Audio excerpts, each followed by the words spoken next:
Hi folks, you are very welcome back to this week's episode of Genos Live, and it seems like no time since I was saying those very words to you just a week ago. My God, my life is going by in Genos Live episodes a week at a time in an absolute heartbeat. You're very, very welcome to a session today where we have another really grade A speaker, Cary Cherniss, and thank you to all of you who came in with the comments about how did you manage to get Cary onto the program. We're really, really delighted to have him here, and he's going to be talking about his book, Leading with Feeling. And I'm particularly excited about this book because it's very different to the other emotional intelligence books you will have read. Many of them come out of the heads of researchers and academics, and they are models that come from a modeling process and a design process. Cary's actually comes from extensive interviews of real-life top-performing leaders, and he's distilled from them 9 practical, immediately implementable strategies that anybody can apply as a leader to have an immediate, more emotionally intelligent impact on the people they're dealing with. So we're going to be getting into that with Cary in just a moment. If you want to learn more about the book while we're on here, you can, of course, as always, put your camera over the QR code, or Aoife will be posting a link to the book on Amazon in for you right now. Before we do that, for those of you who are joining us, what a stupid thing to say. Before we do that, why don't you tell us where are you dialing in from today? And I'm going to ask you for an additional piece of input, if I may. We're coming towards the middle of the year, and we're about, I think, 13 or 14 episodes into Genos Live, and we're starting to look at the next season and trying to think of who do we want to get on and who do you want to hear from. So what I'll ask you to do as well is to post into the chat what are the best books that you've read on the topic of emotional intelligence, psychological safety, mindfulness, and anything else that has to do with how people show up in the workplace and elsewhere to get the best out of one another. And if you can post those in there, and you know what, not just books. If there's somebody you've heard speak or somebody whose posts you've read and you say, wow, they were just outstanding on that topic, I'd love to hear them on Genos Live. Post that up, and Aoife's going to collect those up, and we'll use that to kind of set our thinking about the next season. So pop that in, and when I bring Aoife in a moment, Aoife will share that with us. Before we do that, let me tell you, my name is Derek McCann, for those of you who haven't seen us before, from Genos International. And Genos International is an emotional intelligence organization. We provide emotional intelligence assessments and development programs, coaching in the area of emotionally intelligent leadership, emotional intelligent teams, psychological safety, mindful living, mindful leadership, and so on. But we also certify independent coaches, consultants, and trainers, and in-house OD, HR, and other management in being able to take our solutions and our assessments and make them part of what they bring to their audiences. In doing that, we have more than 7,500 active certified practitioners worldwide. We must do something right, because we're in the 5th year where trainingindustry.com have made us one of their top 20 assessment companies in the world. Just for those of you who are ICF coaches, you might be interested that our certification program is also accredited for continuing education. Let me tell you just really quickly about this. As we come into this period where we really are, or we really appear to be, please God, transitioning out of the pandemic era, we are finding our clients are talking to us more about how do I help people to show up in a really effective way, in an emotionally intelligent way, in this new hybrid world where some people are working in the office some of the time, some people are working in the office all the time, some people are remote, and we got all these sort of hybrid situations going on. And the program we've designed for that is something called Living and Working with Emotional Intelligence. It's a very practical program developed online, live, over 6 90-minute sessions, focused on practical, immediately implementable skills for showing up to the people around you in a way that engages them, inspires them, and gets the best from them. So if that something's on your mind right now, how do I build a more emotionally intelligent culture, or how do I help my team or my leadership to be more emotionally intelligent, just scan the QR code, or again, Aoife will be popping a a link into the chat for that as well. Okay, let me tell you about next week, as is our tradition.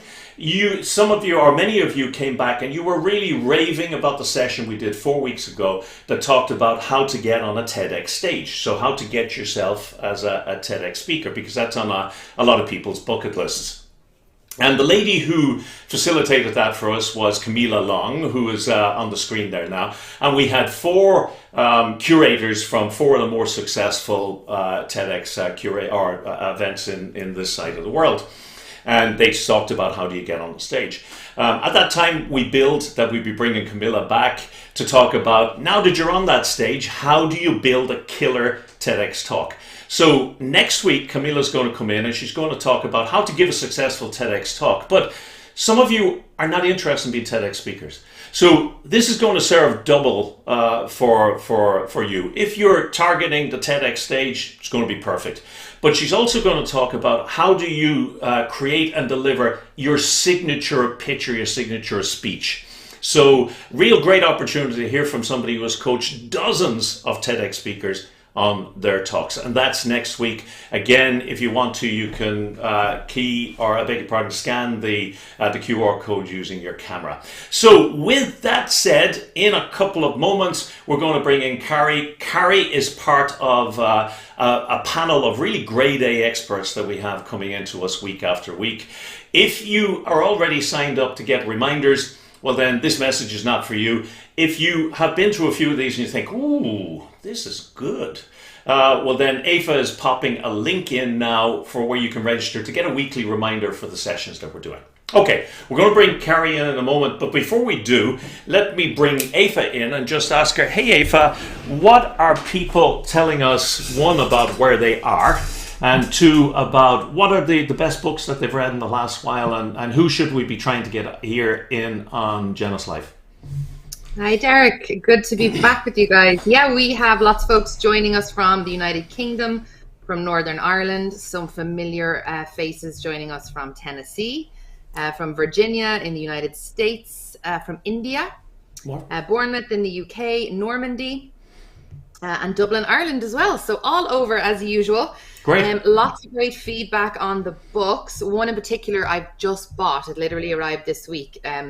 Although I'm not sure if we'd be able to get the author, but one of those is Brene Brown's new book, Atlas of the Heart. So that's one bit of feedback we've got. And then also we've had Robin Nesbitt has shared that Dr. Simon Western on leadership or coaching, 2 great books on both subjects, and he lives in Galway. Great. Super. Let me see. And then Atlas of the Heart again. I think that's what we have for now. So folks, if you're just joining, Derek was asking for any authors, speakers, anyone that tends to speak or post about emotional intelligence, psychological safety, any leadership workplace topic that you would love to see on Genos Live. We would love to hear your suggestions. We can't make promises, but we can promise we will try. So please do post any comments you have there in the chat. Yeah, we absolutely will. We will, as we say in Ireland, give it a lash. Brene Brown, a wonderful book, and she's just done a series around it as well that I'm trying to think what station or what network I picked it up on, but you should search around for it if you can. It's really, really good. We'll reach out, but I know every dog and devil in the world is reaching out, and I dare say that she might be outside of our budget just a tad. But you know what? God loves a trier, so we will give it a lash. Yeah. Eigil's just posted in about David Clutterbuck, who we do have coming up in a couple weeks, Eigil. So make sure you are subscribed to Genos Live. We'll be posting a link in there, but we have had David on before with us for webinars, and he is fantastic. Robin's just shared as well, Derek, that Brene's series is on Netflix. Oh, it's on Netflix. Super. So there you go, folks. It's a lovely, lovely watch. It really, really is. And just on David Clutterbuck, Aoife just posted the invitation, or not the invitation, the event for David's session. And let me tell you, David's quite the phenomenon. He is currently working on his 75th book to try and have it finished in time for his 75th birthday later this year. So to say the man is prolific is something of an understatement. So yeah, we have him coming up very, very shortly. Delighted that somebody brought up the name there. I'll let him know after this session. So with no further ado, you're here obviously to meet Cary, and let me introduce Cary in and welcome him. And in a moment, I'll ask Aoife to do the formal introduction. But Cary, thank you so much for coming along. You're very welcome. Delighted to be here. Yeah, and we were talking beforehand. I think I mentioned it. I lose track of what I say in the opening comments, but I think I mentioned it, that we had several people coming back saying, "How did you get him? How did you get Cary Cherniss into this session?" So I don't know. He's just a very nice fellow who agreed to give generously of his time, and we really do appreciate it, Cary. We'll dive into a book in a couple of moments, but first, Aoife, do you want to just share some of the sort of formal bio of Cary before we start? Will, of course. And I think on your previous point, Derek and Cary, it seems to be that people that are passionate about emotional intelligence just tend to love to spread the word and spread their knowledge about the topic and how important it is, in changing lives and workplaces. So we're so grateful to have you with us. For those of you that haven't yet had the pleasure of hearing Cary speak or reading any of his work, he is a professor of applied psychology emeritus at Rutgers, and he specialises in the areas of emotional intelligence, work stress and burnout, leadership, and planned organisational change. He has published more than 70 scholarly articles and book chapters on these topics, and 8 books. The book we're here to talk about today, Leading with Feeling. In this book, 25 outstanding leaders describe how they used emotional intelligence to deal with critical challenges and opportunities, and Cary distills their experience into 9 strategies that can help any leader or a potential leader be more effective. So whether you're in that position now or hoping to move into a leadership role, you won't want to miss out on the next hour or 50 minutes that we have.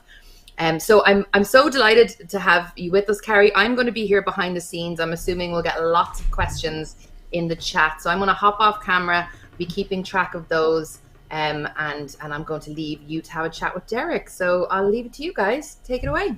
Thanks, Aoife. Thank you. Yeah, so once again, thanks a million, Cary. One of the things I mentioned, I know in the introduction, was that one of the things that sets this book apart is that it's based very much on the so-called real world. You went out to successful, productive leaders, and you looked at them through the lens of EI to try and distill down what is it they do and do very, very well. Can you tell us just a little bit about how you went about the research and setting this up? And we'll talk about the content in a moment, but just curious, what was the approach? Sure. We were really interested in finding out how effective leaders who were seen as emotionally intelligent by others actually use their emotional intelligence to deal with critical challenges and opportunities. So we asked a number of people who worked with leaders, executive coaches, management consultants, people like that, to identify leaders that they had worked with who were not only very successful and effective, but seemed to be particularly good at working with emotions. And they identified 25 leaders. It was a very diverse sample, which was good because that's what we were looking for. Yeah. About half were men, half women.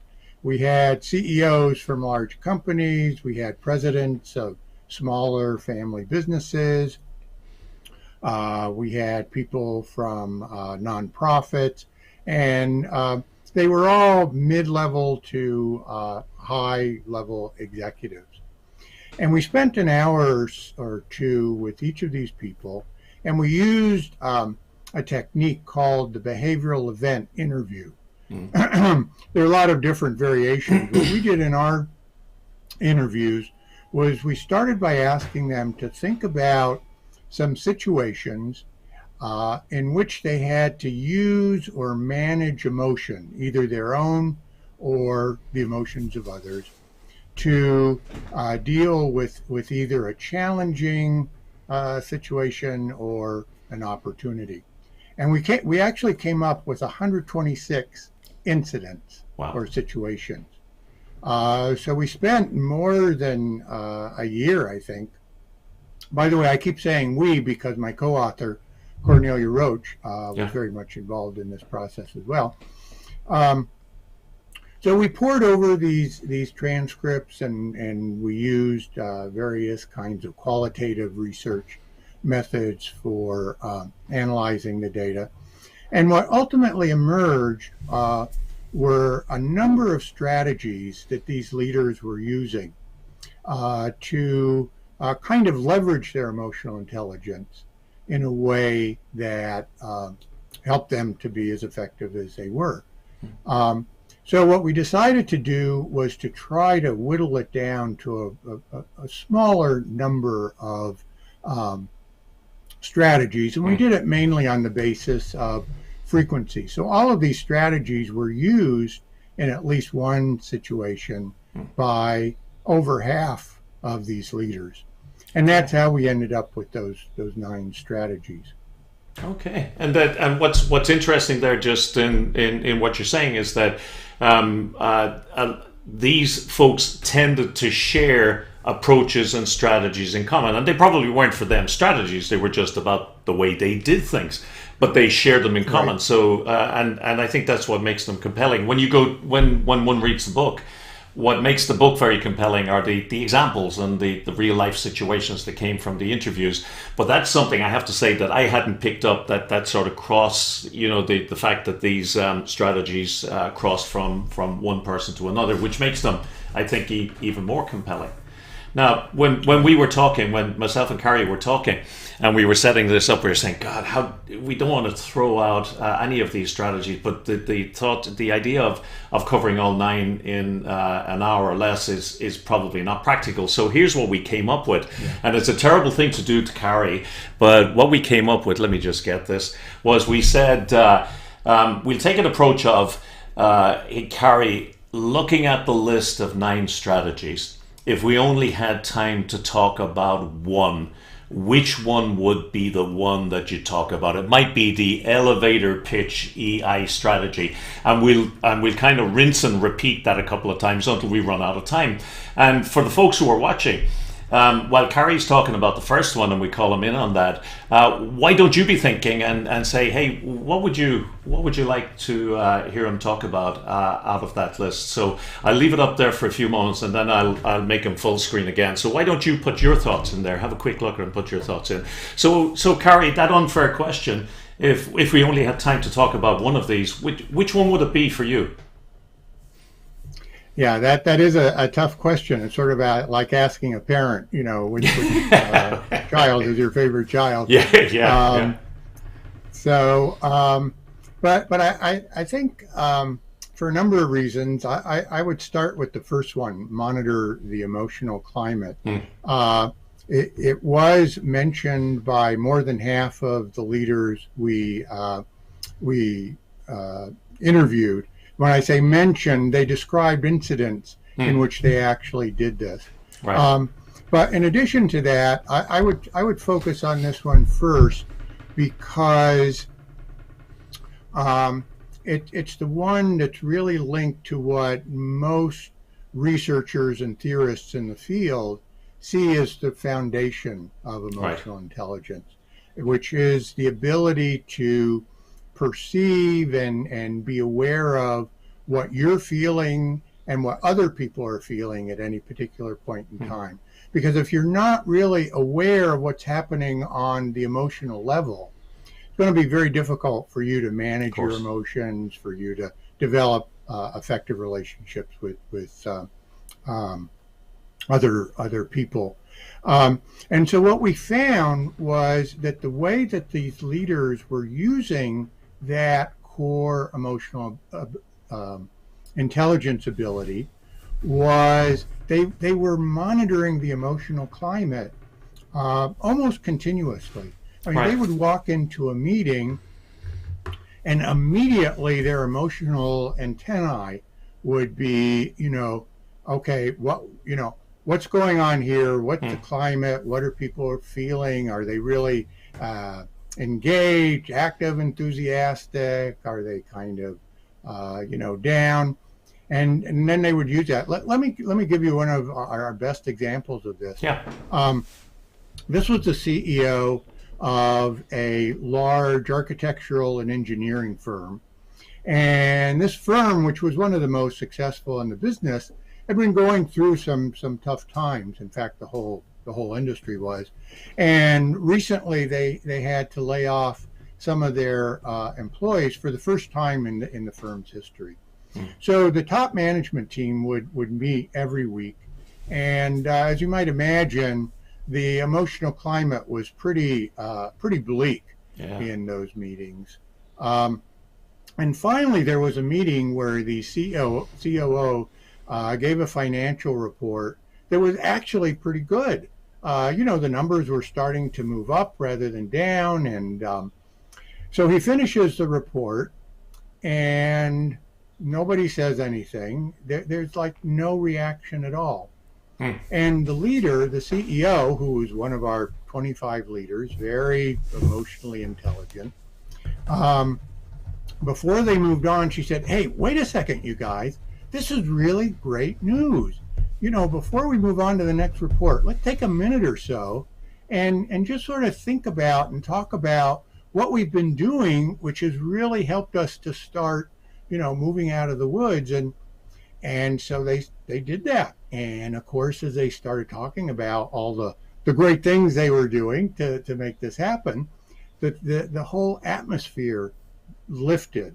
Right. And the rest of the time, they were really much more upbeat. And when they left that meeting for the first time in weeks, instead of leaving with, sort of grim expressions, there were a lot of smiles. Yeah. And one thing we know from research on emotional contagion is that emotions are contagious, and particularly leaders in any group or organization. If they are feeling positive and happy and hopeful, their followers pick up on that incredibly fast. And so this was a very small way in which this leader, because she was monitoring the emotional climate in that meeting, could really use her emotional intelligence to make a difference in an entire organization. So that's why I thought this would be a good one to start with. And just curious, and again, as I said, the stories in the book make it so compelling. Was it your impression talking with these folks, and many of them use that strategy of monitoring the climate, because, as you say, it's kind of the seed or the foundation of applying emotional intelligence in the workplace. Was that something that they were consciously doing? They were consciously picking up a skill set and bringing it in?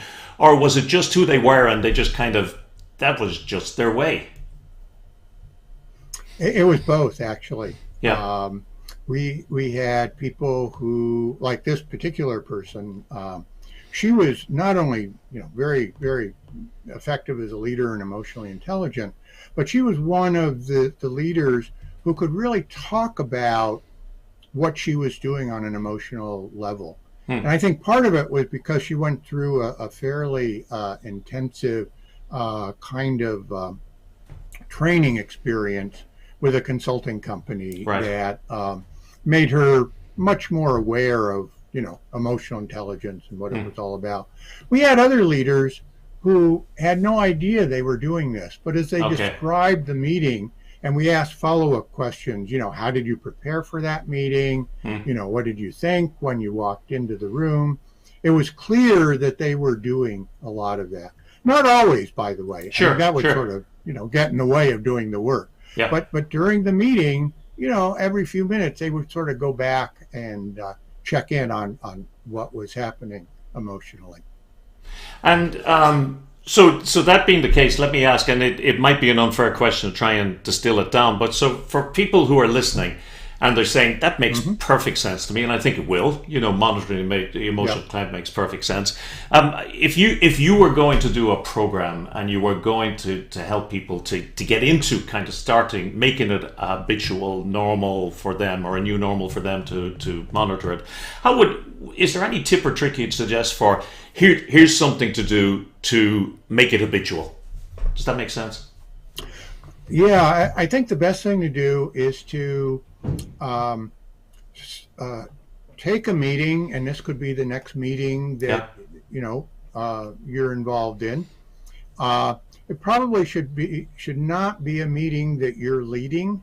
Okay. That's just too challenging to start. Sure. But a meeting where someone else is responsible for leading, so that you have an opportunity, maybe 2 or 3 times during the meeting to sort of step back mentally and ask yourself, what's going on emotionally? How's the group responding? Is there a lot of energy and positive vibes? Are people sort of relaxed and laid back? Is there tension? If people are tense, what might they be responding to? For some people, this will come very naturally. Sure. They're already doing it. For other people, it's going to be, like when you were first learning to ride a bike, it's, you were very conscious of what you were doing, and that kind of got in the way. But if you can do it, 2 or 3 times, and then during the next, let's say, 3 weeks, you do that in, a couple of meetings. The rest of the time, you don't have to do that. Sure. In order to make any behavior habitual, you've really got to do it a lot of times. You don't need to spend 10,000 hours to become a pro. But if you keep doing it, it's going to be naturally reinforcing, because you'll find that you're aware of things that are happening and you can really start using them. And that'll kind of reinforce you to do this. So that's what I would suggest.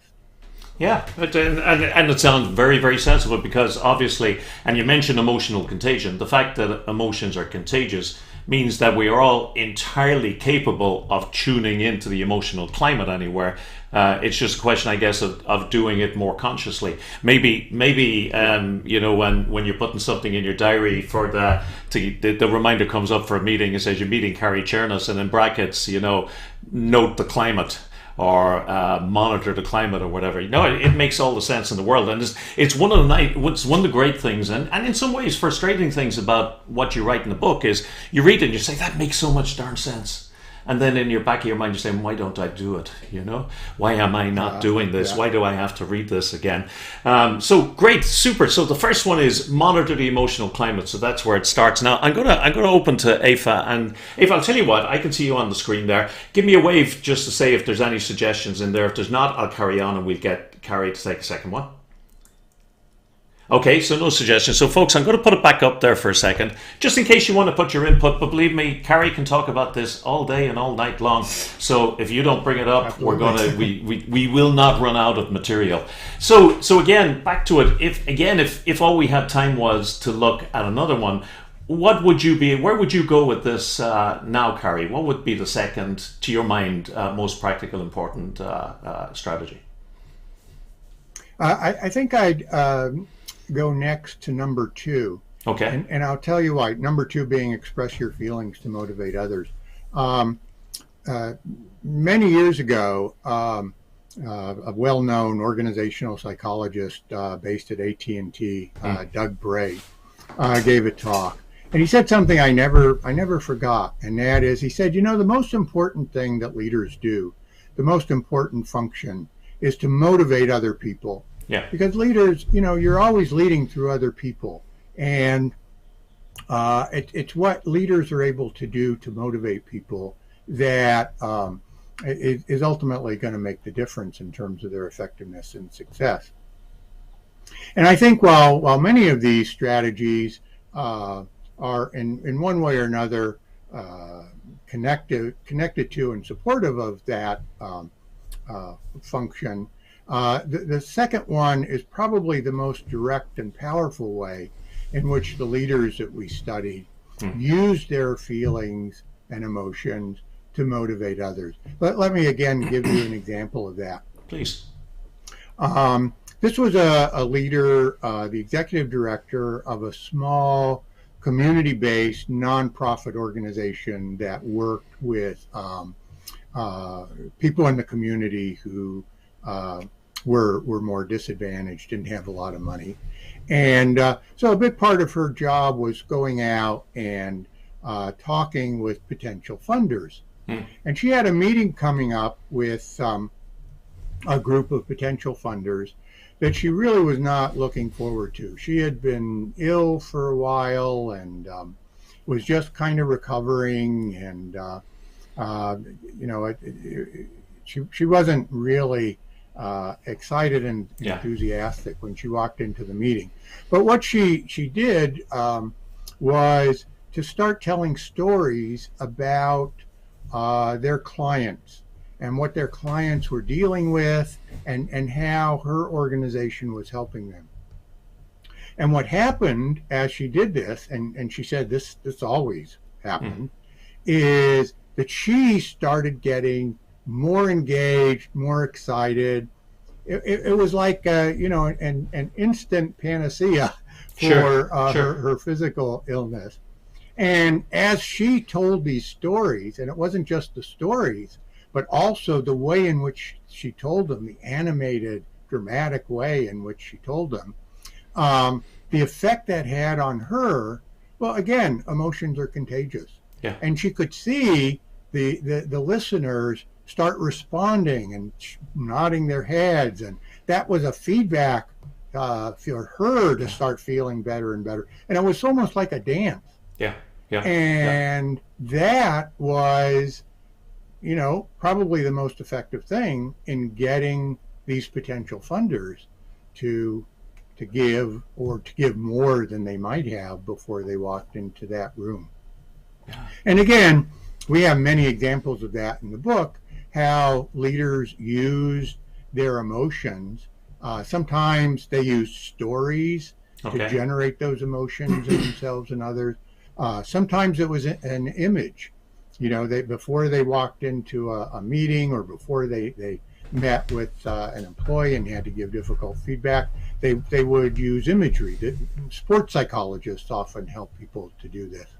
And sometimes they would just tell themselves, okay, I've really got to, be enthusiastic, so, I'm going to do it. But that, I think, is something that, again, anyone in the audience can start doing and practice doing, using whatever, works for them in terms of using emotion to motivate others. And as you say it, and again, when I look at those, let me just get it up there, and we look at those, the express your feelings to motivate others, you look at it and you say, well, yeah, it's kind of so obvious. And it reminds me, I think in every, for example, in personal relationships, in every personal relationship between two partners, there comes a stage where one partner will ask the other and say, do you love me?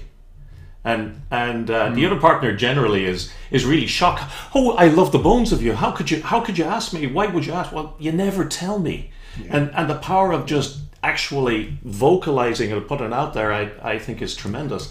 And you mentioned, and I could hear it coming through in that story, you mentioned in the book that enthusiasm is probably the most powerful emotion in terms of really lighting people up. That's right. Yeah. Another thing I learned, most of what I talk about, I've really kind of borrowed from other people. Let's put it that way. Yeah. But I went to a workshop many years ago. Actually, it was a workshop. It was early in my academic career, and it was on how to teach, because a lot of PhDs really don't have much training in how to teach. Sure. As many people in the audience can tell you, being on the student end.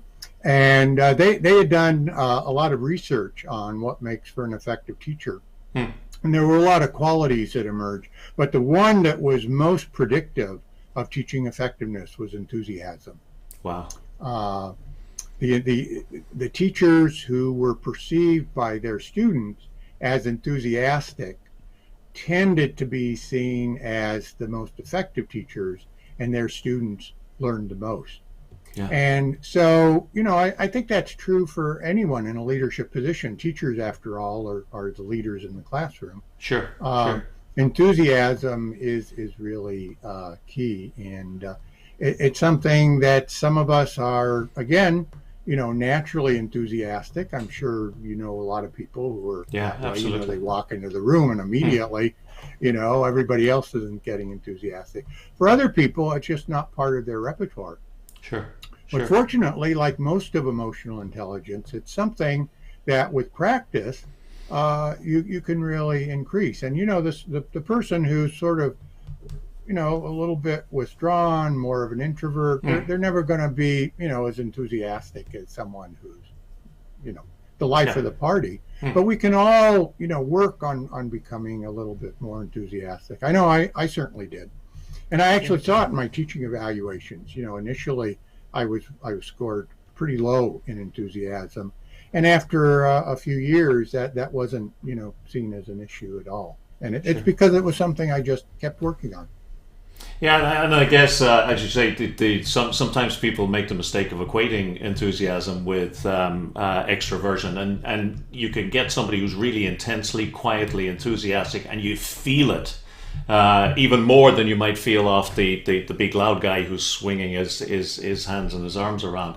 I just wonder, as we're talking about this, and I'll go to Aoife in a moment for questions or any input, but I'm just wondering, is there a case, or did any of these leaders ever use, let me use the expression, dark side or generally what might be regarded as negative or not positive emotions and communicate those to motivate people? And if so, how was that? How did that work? A very interesting question and a very important one. I think the general consensus is that anger is a very powerful emotion. Yeah. It's an emotion that many leaders seem to be using.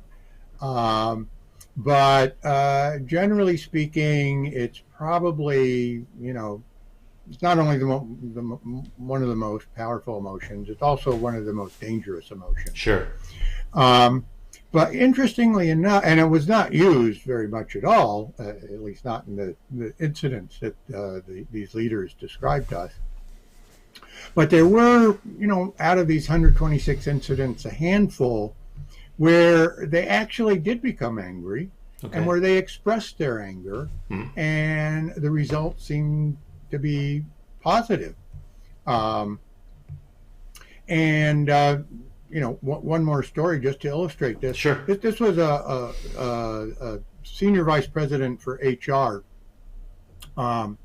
who was normally very positive, very upbeat, very supportive of her team. But at one point, there was a major reorganization, and one of the employees who was a manager in of a group that was eliminated, very good manager, good leader, but there was no job for him anymore. And so she asked a couple of her staff to look for another role for him in the organization.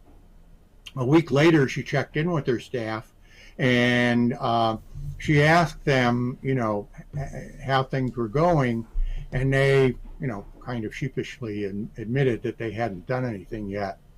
And she just really got upset. Yeah. And she said, this guy is a really valuable employee, and we shouldn't just be letting him hanging out there. You've got to get out there immediately and let him know we're working for him, find a job. And by the next day, they had found another job for him. Right. So we did look at these incidents. There weren't too many, but we asked, what was it that made expressing anger actually a positive rather than a negative? And here's what we came up with. First of all, the relationship really matters. I mean, this leader was loved, respected, trusted. I mean, her people would do anything for her. Right. So, they weren't going to, shut her out just because she was angry at them. Sure. Second of all, the anger needs to be modulated. When I'm doing executive coaching, one of the things I stress with my clients is that when they're feeling anything, they may think that they're not showing it, but they're showing it even a little bit. And when leaders, when when someone in the group who's not a leader expresses an emotion, it goes up a blip. When the leader expresses the emotion in the same way, it goes like that. Yeah. It's magnified. It's like expressing the emotion through a megaphone. So leaders have to be very careful to, kind of dial back what they're saying, even though they may be very angry in that situation. And that's a third thing, which is to wait until you're calm enough so that you're not going to lose control when you start expressing this emotion. So cold anger. And then cold anger, exactly. Let me swap to Aoife, whom I know has, and she just gave me a little indication there. Let me bring her back in because I know we have a couple of questions coming from the folks on the chat. So, Aoife, how's it going? Oh, are you muted by any chance? Because I am not hearing you. Sorry. That's okay. We're playing a game with the mute button. Earlier on, I thought you said any questions, not suggestions. We did actually have a few people wanted to know about number 5 and number 7. So I'll leave that with you for if we have time.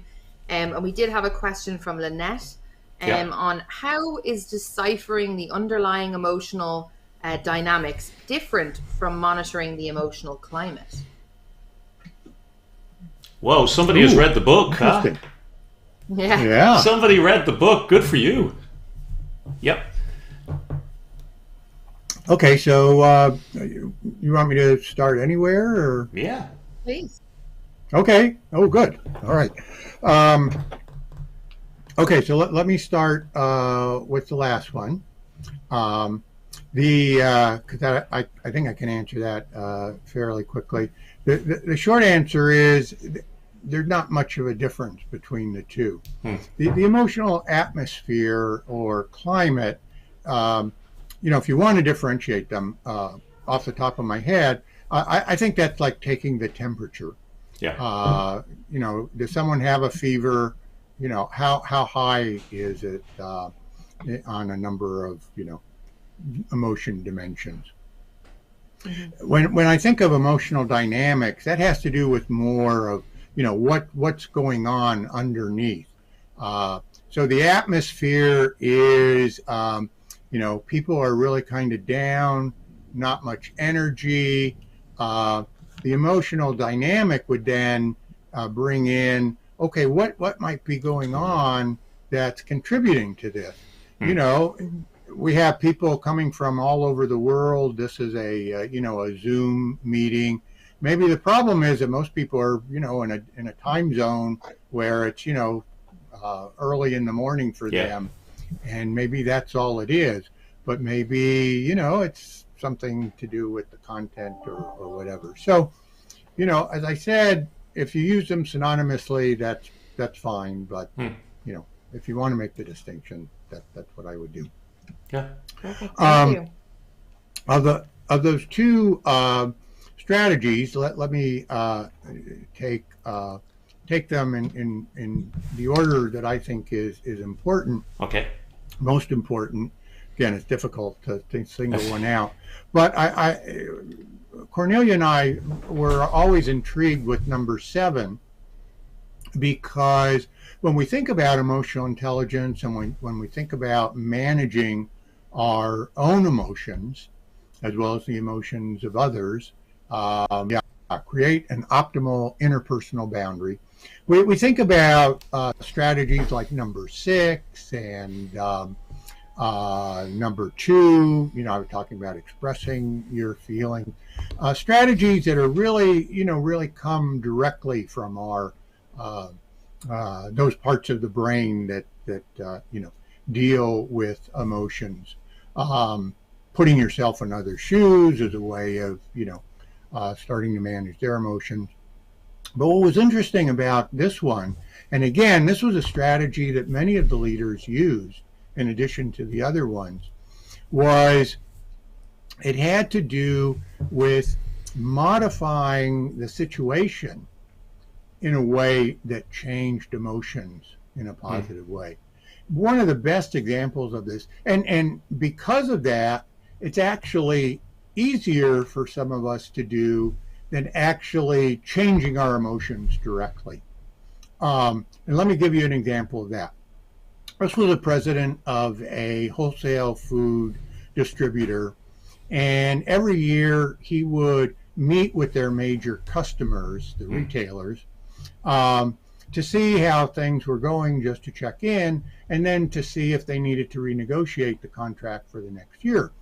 And he said that, he really looked forward to these meetings for the most part. But there was always one customer who he dreaded meeting with, right, because somehow or other this guy really, knew which of his hot buttons to push.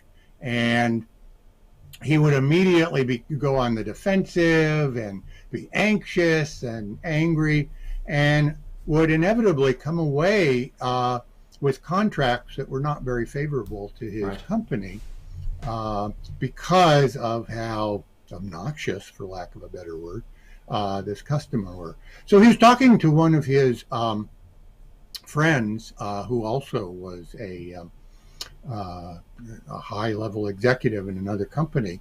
He was saying how he was going to be meeting with this customer again in a few days and not looking forward to it. And so they talked about it for a little bit, and his friend said, well, why do you have to be the one that goes to the meeting? Why don't you have one of your people go to the meeting? Yeah. And, maybe they'll be able to do better in terms of what they come away with. So that's what he did.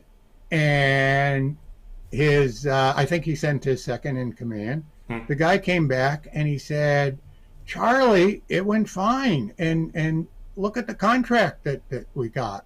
It was the best contract they ever had with the guy. Yeah. Now, it's not because this guy was more emotionally intelligent than Charlie. I mean, Charlie was one of those 25 people who emerged as, particularly good as a rule. But there was something about this situation and this relationship that would suck him in. It's what psychologists might call an enmeshed relationship. Right. And so he could either, work on his own psyche to be less enmeshed, and he had done that several times, and it just didn't work. But all he had to do was send someone else, which created more of a boundary between his company and the other company, and the emotions were managed in a much more effective way. So that's why I like this strategy, and that was actually going to be the next one I talked about. Sorry to steal that from you. And it's when I read the book myself, the one part, and there were several parts in Strategy 7, the one part that jumped out of me as being laterally, when I look back at it, it seems obvious, is if you got those clashes, those personality clashes, well then maybe you don't try to fix them, you just step out. And it was just such common sense. Just don't put yourself there. And it's lovely. It's almost like you give us permission to step out of those situations where sometimes we feel kind of macho fashion. I have to fix it. I have to make this work. I have to, and sometimes, running away is a good strategy too. Aoife, had we any other sort of input, comments, questions there from the folks? Thank you for that. Lynette says, thank you. I see the distinction and appreciate the depth of difference on the previous question. Paul's just sharing a comment that temperature is the average heat. Dynamics has to do with the mechanism that's generating the heat. And then a few other people are sharing that the situation sounds like we have a physicist in the group. Absolutely. Yes. John is sharing the dreaded annual LTA negotiations in the industry. Sounds very familiar.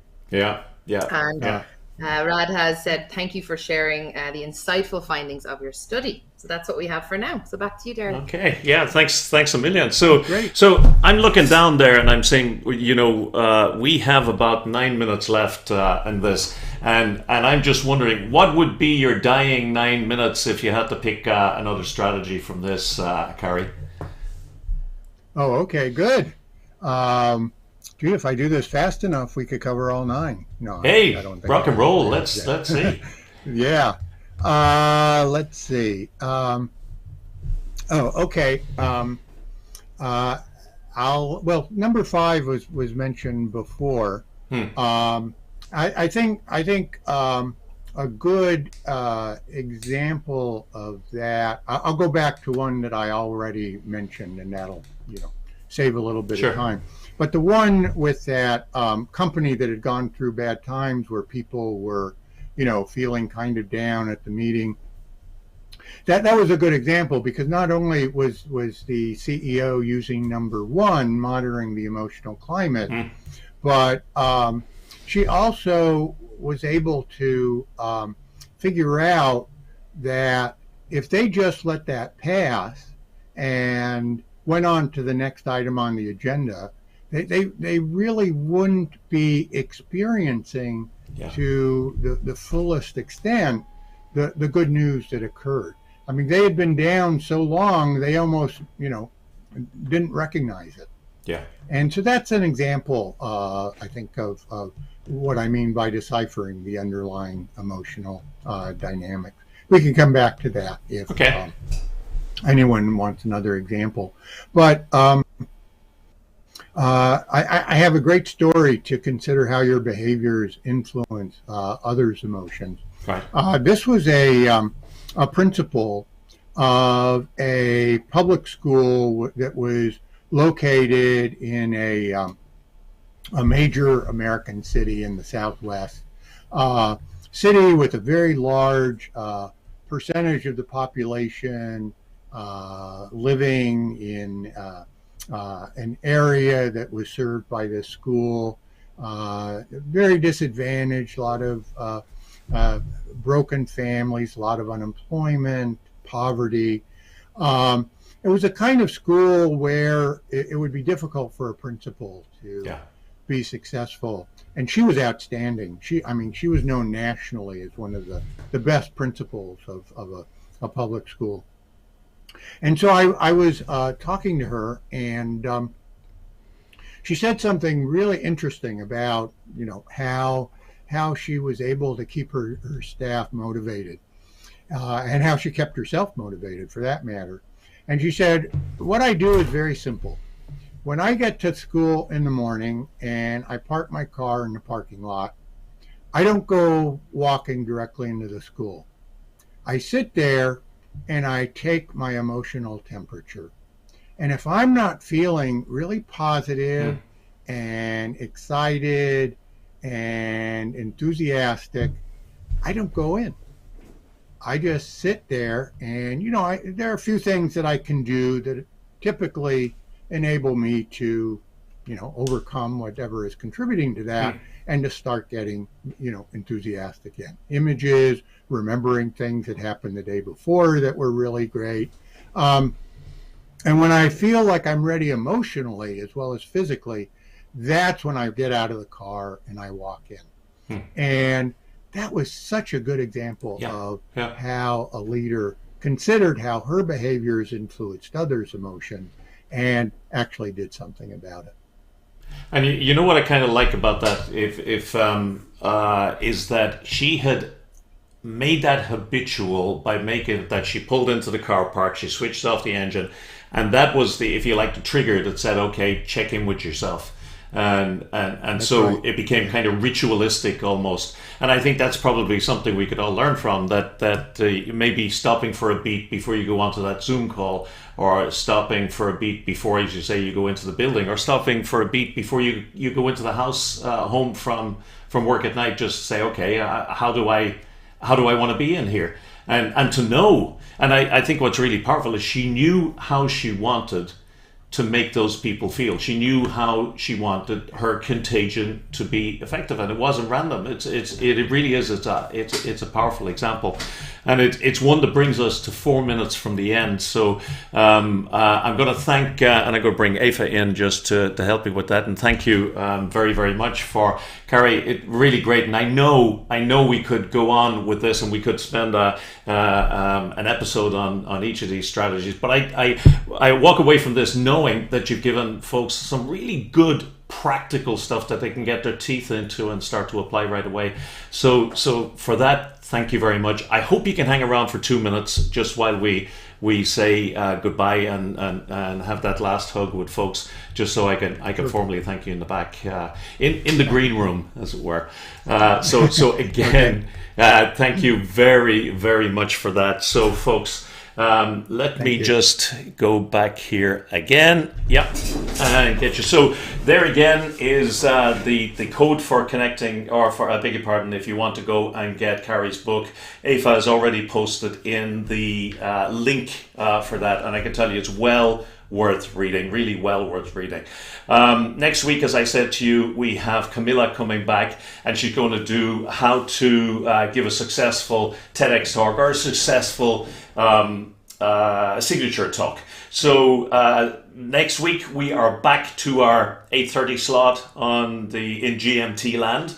Back to the morning, and just looking at the people who, the way the sign up patterns that are coming from people, and I'll ask you just in the chat before you disappear to give me feedback on this. I'm beginning to think that this slot of around 1 o'clock GMT afternoon, which favors folks in Cary's time zone as well, begin to think that's the one that seems to match, because we're seeing the numbers blipping on that. And again, I just ask you to feedback. If this is a better slot for you than the early morning slot, that'll help us when we come to talk about season 2. So once again, I want to formally thank Cary for coming along and sharing such useful, practical, implementable stuff with us. We'll see you next week, please God. In the meantime, wish you a really, really good week, and see you next time. Take care.